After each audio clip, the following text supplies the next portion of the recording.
Las transiciones energéticas no son solo una cuestión de tecnología. También tienen que ver con quién toma las decisiones y con cómo se reparten beneficios y costos.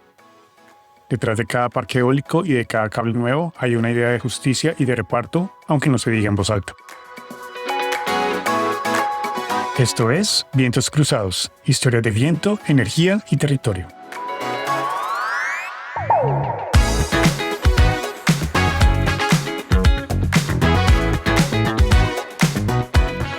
En el episodio anterior miramos hacia 2050 y vimos que el futuro del viento no lo decide solo el recurso o la tecnología, sino el lugar que se le da en los planes energéticos de cada país.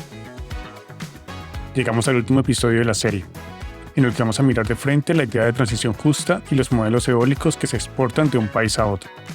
No se trata solo de pasar de combustibles fósiles a renovables, sino de preguntarnos qué cambia cuando un modelo pensado en un contexto termina guiando decisiones en otro muy diferente, y de cómo hablar de cooperación sin repetir patrones extractivos.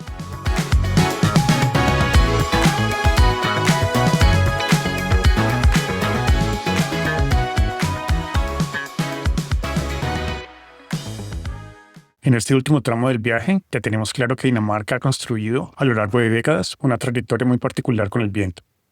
Va desde los experimentos rurales de finales del siglo XIX hasta los grandes parques marinos actuales, pasando por cooperativas, crisis de petróleo y acuerdos climáticos. Esta trayectoria no se queda dentro de sus fronteras. Forma parte de la manera en que Dinamarca se presenta en el mundo cuando va a cumbres climáticas, programas de cooperación o foros sobre transición energética. Ahí, la energía eólica suele estar en el centro de su relato junto con otras tecnologías verdes. En la práctica, eso se traduce en varias formas de compartir su experiencia, a menudo presentada como el modelo danés. Incluye acuerdos entre gobiernos para intercambiar lecciones de planificación, apoyo a hojas de ruta para la eólica marina, programas de formación para funcionarios y asesorías en subastas, regulación y planificación de la red. También hay un componente empresarial e industrial. Empresas de ingeniería, consultoras, desarrolladoras de proyectos y constructoras de infraestructura marina, con mucha experiencia en el contexto danés y europeo, buscan nuevos mercados en lugares donde el viento todavía está por aprovecharse a gran escala. En la narrativa oficial, todo esto se presenta como una situación ganar-ganar. El país que recibe apoyo acelera su transición y, al mismo tiempo, países con gran desarrollo eólico consolidan un rol como proveedores de soluciones verdes. Pero dentro de Dinamarca también hay debates sobre los costos, los impactos y los límites de esta transición y sobre hasta qué punto ese modelo es realmente exportable tal cual a otros lugares. Y cuando miramos de cerca los lugares donde estas referencias y esos modelos aterrizan, aparecen dudas, límites y tensiones que esa narrativa ganar-ganar no siempre alcanza a mostrar por completo.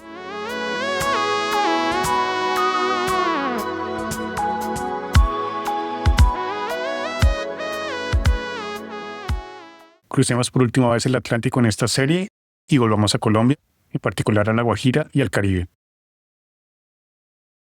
Aquí, como vimos en episodios anteriores, el potencial eólico es muy alto, tanto en tierra como en el mar. Pero esos proyectos se ubican en territorios marcados por desigualdades históricas y por una relación complicada con el Estado. En los últimos años, Colombia ha recibido apoyo de distintos socios internacionales, entre ellos Dinamarca, para diseñar su propia hoja de ruta eólica, sobre todo en el ámbito marino. Se han hecho estudios de potencial, mapas de áreas de interés, borradores de marcos regulatorios y ejercicios de planificación de la transmisión asociada. En paralelo, fondos y empresas con experiencia en parques eólicos avanzados, incluidos algunos actores daneses y compañías de otros países, han empezado a mirar hacia los futuros proyectos del Caribe colombiano. Llegan ofreciendo tecnología, financiación y lo que suelen llamar mejores prácticas en diseño de proyectos y gestión de riesgos. Sobre el papel, todo esto suena bien. Un país con mucho recurso eólico, pero poca experiencia a gran escala, se apoya en la trayectoria de otros países para evitar errores y acelerar el aprendizaje. Pero cuando miramos el terreno donde esos modelos aterrizan, la historia se complica. Las mismas zonas que se proponen como polos eólicos siguen teniendo problemas de acceso al agua, servicios básicos y conflictos ambientales, como vimos en el episodio sobre territorio y comunidades. Nada de esto quiere decir que desde afuera nadie se preocupe por el contexto. De hecho, muchos programas recientes hablan explícitamente de transición justa y de participación, Y hay organizaciones y comunidades locales que usan ese lenguaje para reclamar más voz y más control sobre lo que pasa en sus territorios. El problema es que adaptar un modelo no es tan sencillo como copiar y pegar buenas prácticas sobre un territorio desigual. Si un modelo que nació en un contexto de Estado fuerte, alta confianza institucional y redes densas de bienestar se usa como referencia en lugares como La Guajira, vale la pena preguntarse hasta dónde llega la analogía. Incluso cuando hay un esfuerzo explícito por adaptar ese modelo a la realidad colombiana, las asimetrías se hacen visibles y muchas veces son las comunidades las que tienen que recortarlo en la mesa de negociación.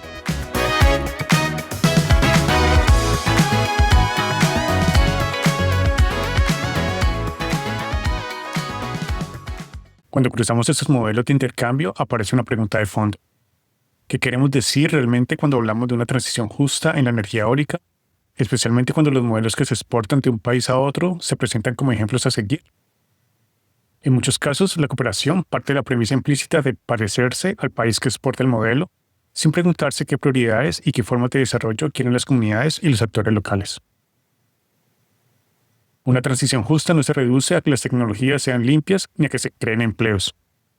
Tiene que ver con quién participa en las decisiones, quién se beneficia, quién asume los costos, cómo se manejan las desigualdades previas y cómo se reconocen los derechos y las formas de vida que ya existen en los territorios. Y si lo miramos desde el clima, también importa quién asume en su territorio los parques eólicos, los cables y los cambios de uso del suelo para que otros países o las grandes ciudades puedan cumplir sus metas de descarbonización. En ese cruce de modelos, la pregunta por la transición justa es también la pregunta por quién pone el recurso, quién pone el territorio y quién pone las reglas del juego.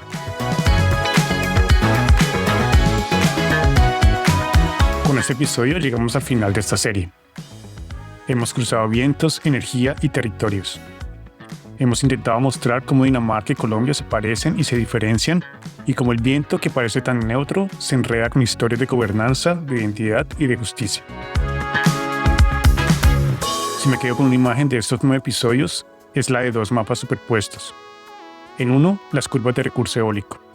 La Guajira en rojo intenso, el Mar del Norte y el Báltico llenos de puntos de potencia, la costa danesa salpicada de turbinas. En el otro, un mapa de curvas invisibles de confianza y desigualdad. Regiones donde el Estado es una presencia cotidiana y otras donde aparece poco.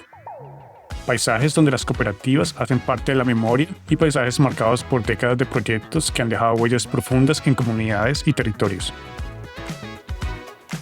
La idea que aparece una y otra vez es que la transición eólica no se juega solo donde sopla más fuerte, ni en las cifras de gigavatios, ni en las hojas de ruta que escribimos. También se juega en cómo se cruzan estos 2 mapas, el del recurso y el de las relaciones sociales e institucionales. Para que haya vientos cruzados de verdad, no solo tecnologías que viajan en una sola dirección, parece clave que las experiencias de quienes llegan con modelos y de quienes viven en los territorios puedan encontrarse en condiciones más horizontales. Que quienes traen tecnología y capital estén dispuestos también a aprender y a cambiar. Y que quienes ponen el recurso y el territorio tengan capacidad real para definir sus prioridades y sus saberes en la mesa de negociación. Yo soy Oscar y esta fue la primera serie de Vientos Cruzados. Gracias por acompañarme en este viaje entre Dinamarca y Colombia. Ojalá nos encontremos en la próxima para seguir cruzando historias de viento, energía y territorio en otros lugares del mundo y entender mejor las decisiones, los desafíos y las oportunidades que hay detrás de la energía eólica en cada uno de ellos.